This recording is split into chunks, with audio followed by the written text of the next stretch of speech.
For today's video guys, which is tutupi tayo mga tipeti kasi sobrang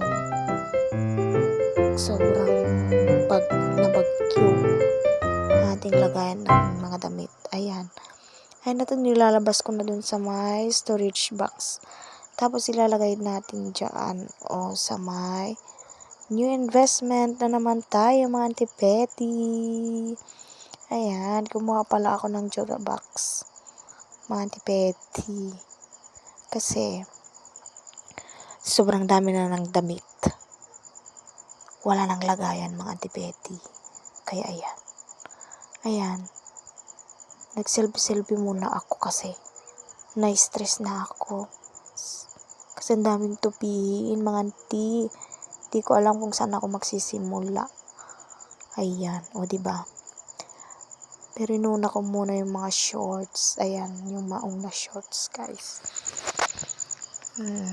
Nasa ilalim pala yan, mga yan. Kaya, sobrang tagal nang hindi ko na nasusuot. Kaya, ayan. Kinalkal ko na, mga antipeti. Para naman magamit natin, di ba? So, ayan na. Para naman magamit natin yung mga sa ilalim. Tutupihin natin siya. Tapos, ilalagay natin dyan sa may Jura box. Mga antipeti. Ay. Diba? Ayan. Ayan na naman ako eh. Di ko alam. Diba? Dami pa. Guys. Pero, bawas na yan siya. Mga kwan na lang yan. Mga jackets. Tsaka, t-shirts. Mga anti. Ayan. Papakita ko sa inyo kung ano na yung natapos natin mga guys.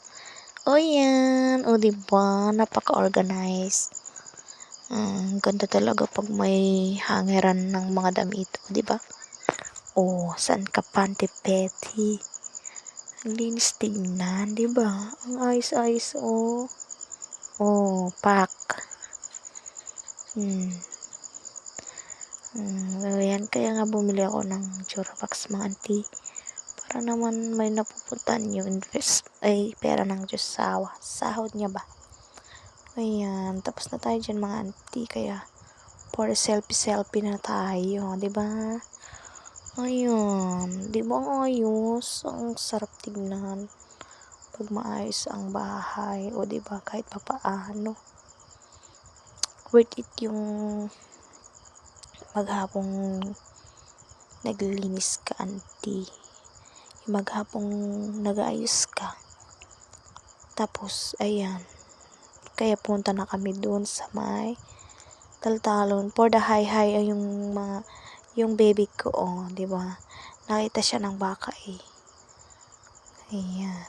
Diba? Naglakad kasi kami. Thank you for watching guys. Bye-bye.